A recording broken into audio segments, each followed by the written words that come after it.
Bonjour à tous et bienvenue pour cette première vidéo de la chaîne YouTube tennisbelge.be 2017 pardon. Alors en fait c'est plutôt la dernière vidéo de 2016 puisque je vais vous parler aujourd'hui du carnet de notes des mois de novembre et de décembre. Pourquoi je regroupe ces deux mois ensemble? Tout simplement parce que il y a de moins en moins de tournois et de moins en moins de Belges qui jouent les tournois durant ces deux derniers mois et je manquerai de matière pour faire un carnet de notes sur le mois de novembre et surtout sur le mois de décembre. Malgré tout, malgré le peu de Belges qui ont joué, il y a quand même eu de très bons résultats sur ces deux mois, notamment 5 titres chez les garçons, et je vous détaille ça tout de suite. Le plus gros résultat de ces deux mois, c'est Steve Darcy qui l'a réussi, en remportant le Challenger d'Eckental. Il avait déjà atteint la finale à Budapest la semaine précédente, et bon, il a bénéficié d'une hécatombe de tête de série pour ne pas rencontrer un seul top 150, et il n'a perdu qu'un seul set sur son tournoi, donc vraiment un beau résultat. D'autant qu'il était 105e en début de semaine, il se retrouve grâce à ce résultat dans le top 100, et il pourra disputer tous les tableaux finales des ATP 250, au moins jusqu'à l'été normalement, donc vraiment c'est un résultat très important pour sa saison 2017. Très bonne nouvelle également pour Ruben Bemmelmans qui termine super bien la saison 2016 après pas mal de déboires dus à des blessures. Fin octobre, il avait déjà remporté un futur de 25 000 $ là-bas aux États-Unis. Il poursuit sa série là-bas, mais par des challengers. D'abord, il atteint une finale à Charlottesville, puis un quart de finale à Knoxville où il atteint également la finale du double. Et il dispute encore une dernière finale en simple à Champaign. Cette superbe série, lui permet de revenir au classement, de remonter d'une cinquantaine de places. Et ça aussi, c'est vraiment une super nouvelle pour la saison 2017 qui s'annonce. Maxime Otom aussi termine la saison vraiment d'une superbe manière, puisque fin octobre déjà, il remportait 2 futurs. Alors évidemment c'est un niveau plus bas que Ruben, mais tout de même, il remportait 2 futurs fin octobre, et poursuivait sa série la toute première semaine de novembre en remportant un 3e futur à Sheffield.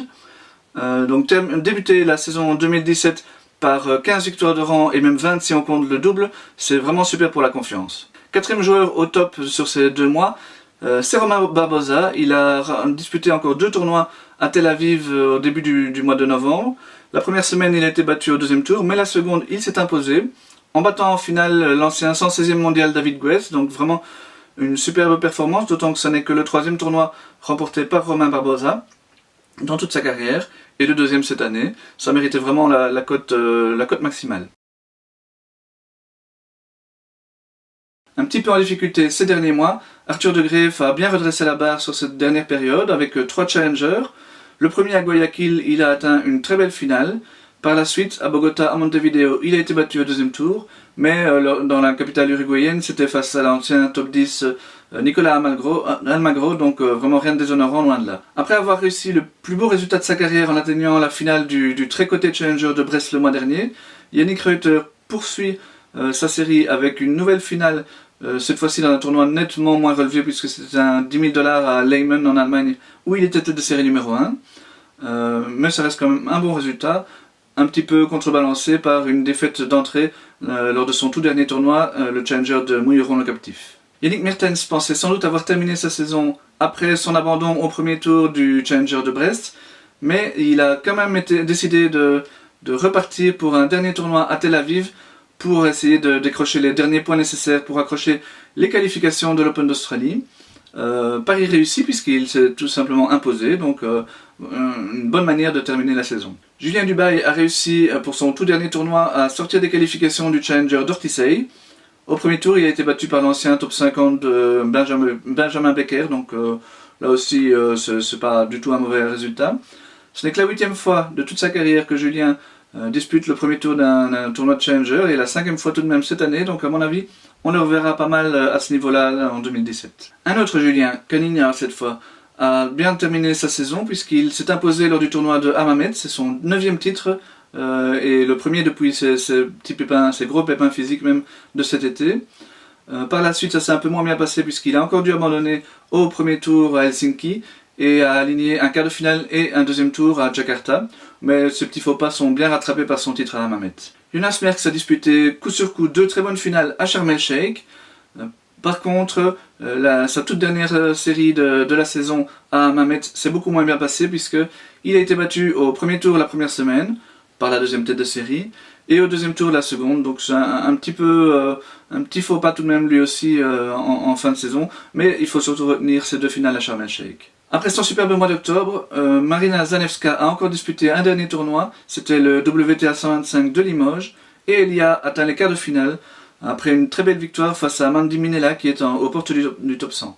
Elise Mertens a d'abord atteint une demi-finale, une bonne demi-finale tout de même, aux 50 000 $ de Toronto, avant de se rendre elle aussi dans le Limousin, où elle a été battue au premier tour en simple, mais elle a tout de même remporté le tournoi en double. Kimberly Zimmerman a très bien terminé sa saison elle aussi.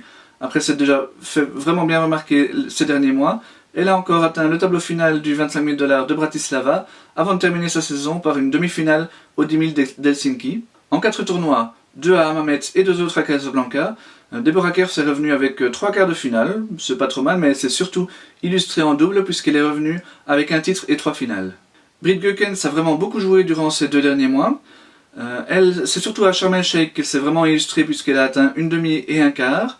Elle est ensuite partie en Inde pour d'abord le 10 000 $ de Solapur où elle a été éliminée au deuxième tour, et puis pour 25 000 $ où elle a rejoint le tableau final. C'est à Heraklion en Crète que Magali Kempen a terminé sa saison de très belle manière puisque elle a atteint un quart de finale la première semaine et n'a été battue que par la première tête de série, et la deuxième semaine elle s'est même hissée en demi-finale.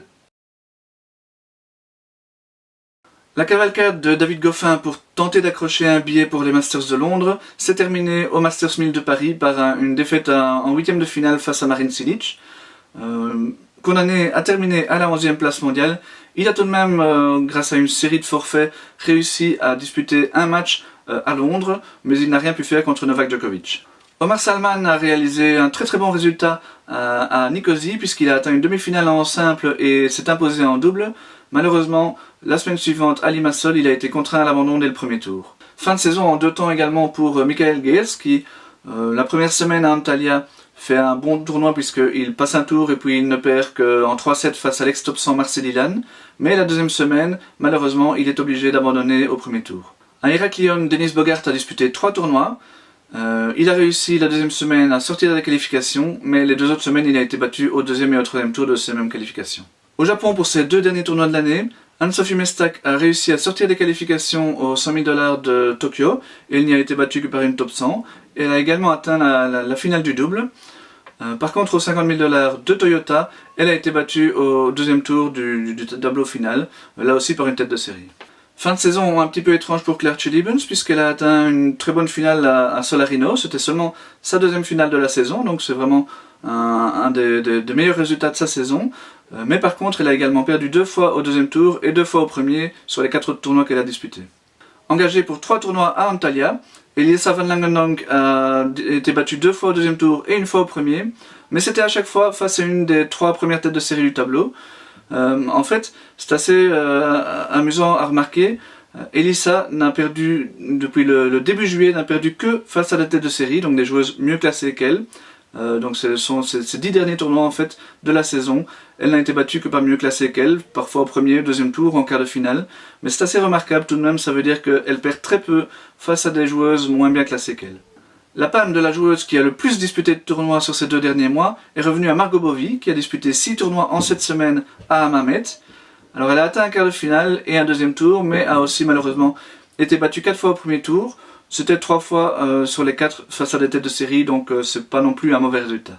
Au contraire, Catherine Chantraine n'a disputé que 2 tournois, elle, c'était à Casablanca, et les 2 fois, elle a été battue au deuxième tour.